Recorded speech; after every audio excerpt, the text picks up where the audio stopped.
कार्यक्रम रखा गया है। मैं सबसे पहले उन्हें बहुत बधाई देता हूँ, पाठक जी को। और पाठक जी एक ऐसे इंस्टीट्यूट में काम कर रहे हैं, डेफिनेटली वो मध्य प्रदेश का टॉप रैंकिंग का इंस्टीट्यूट है। मैं अभी लाइब्रेरी तो नहीं देखा, लेकिन इंस्टीट्यूट देख करके मैं आया। डेफिनेटली मध्य प्रदेश में ऐसे बहुत कम इंस्टीट्यूट हैं जहाँ इस तरीके की बात हो। डेफिनेटली लाइब्रेरी वहाँ की अच्छी होगी, इसमें कोई डाउट नहीं। हमारे बीच में मिश्रा साहब, प्रभात जी, और यहाँ पे कुछ लोग, तो मुझे लगता है मैं भोपाल में अबाउट 10 ईयर्स रहा हूँ।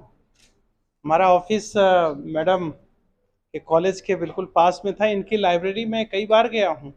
शायद मैडम हमको पहचान नहीं रहे हैं। इनके इनके गेट के जस्ट अपोजिट में हमारा निजी विश्वविद्यालय विनियामक आयोग था। पहाड़ी है ना। मैं कई बार मैं 10 साल यहाँ रहा हूँ भोपाल में। ये निजी विश्वविद्यालय विनियामक आयोग का मैं अध्यक्ष था। उस दौरान लाइब्रेरी कई बार एक्सीलेंस सामने था, तो कभी कभी इच्छा होती थी क्लास लेने की तो बायोटेक में चला जाता था।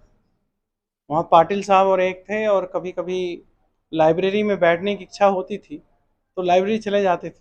एक और कोई मैडम शॉर्ट हाइटेड हैं, लाइब्रेरी में थी, उनसे मुलाकात तो है। काफ़ी पढ़ते रहते थे हम लोग लाइब्रेरी।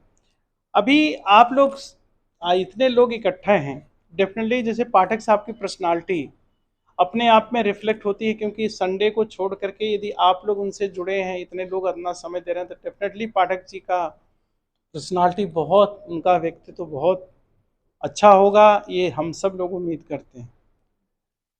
अभी आप लोग बात कर रहे थे कि मतलब लाइब्रेरी, मैं जहाँ तक मैं एक चीज़ सोचता हूँ, 40 साल का हमारा यूनिवर्सिटी का टीचिंग का अनुभव, और 40 साल से हम यूनिवर्सिटी से जुड़े हैं, जबलपुर विश्वविद्यालय से, फिर यहाँ निजी विश्वविद्यालय, सारे विश्वविद्यालयों से। विक्रम तो अभी मैं गया हूँ 3 साल पहले। लेकिन मैं एक चीज़ आपको बताएं कि थोड़ी देर के लिए यदि आपको भूख लगती है तो मुझे लगता है आप सरवाइव करेंगे, लेकिन आपको सांस लेने में ऑक्सीजन ना मिले तो कितना सरवाइव करेंगे। एग्जैक्टली शिक्षा की जो बैकबोन होती है, आप कहें तो ऑक्सीजन जो है वो लाइब्रेरी ही है। एक अच्छी लाइब्रेरी डेफिनेटली, अभी आप नेक में आप लोग देखते होंगे, डिस्कस करते होंगे, आपके जो टीम आती है, सबसे पहला टारगेट वो लाइब्रेरी का होता है। लाइब्रेरी जिस संस्थान की अच्छी है वो संस्थान अच्छा होगा, इसमें कोई डाउट नहीं। हम लोग भी नेक में जाते हैं तो सबसे पहले लाइब्रेरी को ही सबसे पहले देखते हैं, और डेफिनेटली लाइब्रेरी अच्छी है तो उस संस्थान का बहुत बहुत अच्छी संस्थान होंगे। अभी लेकिन मैं चूंकि शिक्षक भी हूँ, कुलपति तो बाद में हूँ, लेकिन मैं जो महसूस कर रहा हूँ थोड़ा, मैं आप लोगों से, चूंकि आप सब लोग इस फील्ड के जुड़े हैं, अभी ये डिजिटलाइजेशन जो हो रहा है, इसमें कोई डाउट नहीं कि डिजिटल प्लेटफॉर्म आज अवेलेबल हैं, सब हो रहा है, लेकिन आज भी पुस्तकों का इम्पोर्टेंस जो है वो कई तरीके से बहुत इम्पोर्टेंट है। जैसे आप लोग ये महसूस कर रहे हैं कि अभी पीएचडी के स्टूडेंट आ रहे हैं। पहले आपने देखा होगा कि पीएचडी का स्टूडेंट, जब हम लोग पीएचडी करते थे, दिल्ली की लाइब्रेरी, आईआईआई की एक लाइब्रेरी थी, वहाँ महीनों हम लोग रहते थे और वहाँ से फोटोकॉपी और नोट बना के लाते थे, जिसका रिजल्ट है कि मैं 95 में, हमको 98 में, मतलब हमको डीएससी अवार्ड हुई।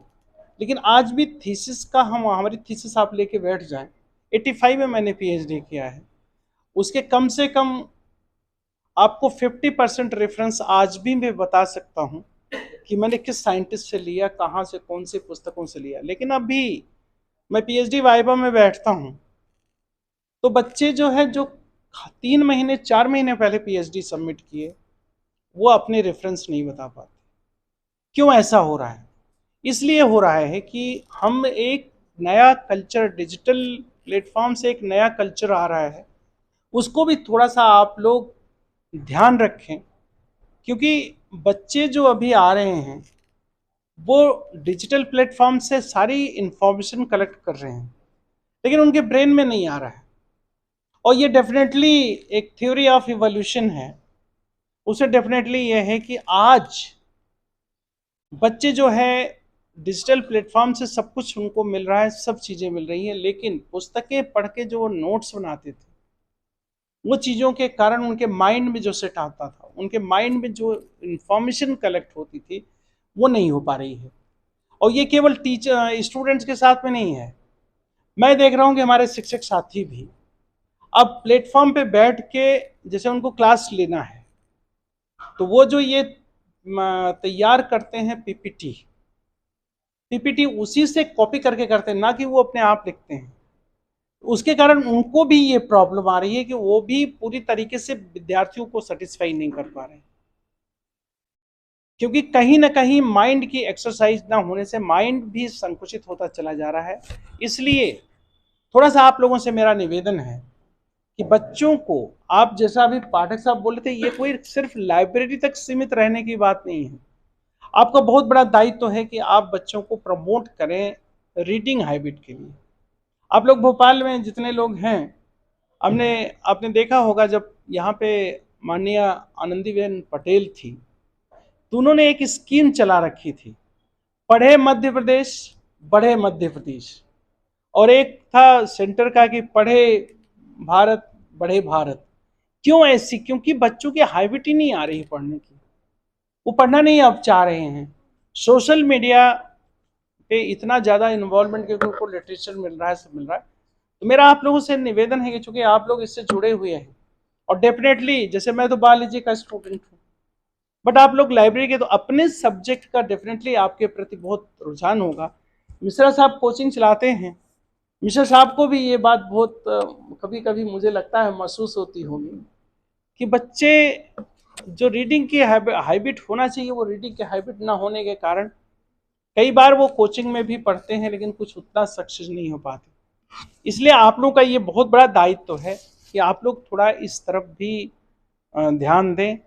और पाठक साहब हैं, मैं एक छोटा सा दोहा है कि मतलब हम लोग, अभी देखिए रंगनाथन साहब हैं, फॉर्चुनेटली ये हमारे यहाँ फैकल्टी रहे। रंगनाथन साहब विक्रम विश्वविद्यालय में, उन्होंने अपना कैरियर विक्रम विश्वविद्यालय से ही शायद शुरू किया। आज हम सब लोग उनको याद क्यों कर रहे हैं? तो कबीर दास ने एक दोहा लिखा है, कबीरा आए जगत में जगत हंसे हम रोए, ऐसी करनी कर चलो जगत रोए हम हंसे। मतलब बच्चा पैदा होता है तो सबसे पहले वो रोता है, और उसके जो सार परिवार के लोग हैं सब खुशी मनाते हैं, मिठाई बांटते हैं, और हंस के नहीं पैदा होता। मतलब जब जैसे वो संसार में आता सबसे पहले रोता है। लेकिन कबीर जी का है कि भाई हम कुछ ऐसा, आज उनको हम याद कर रहे हैं। डेफिनेटली यदि हमको ये अवसर मिला है, कितने लोग को ये अवसर मिल रहा है? नहीं मिल रहा है। बहुत सारे लोगों को ये अवसर नहीं मिलता जितने लोगों को ये अवसर मिला है। हम लोग सौभाग्यशाली हैं कि हमें ये अवसर मिला है, और डेफिनेटली मुझे उम्मीद है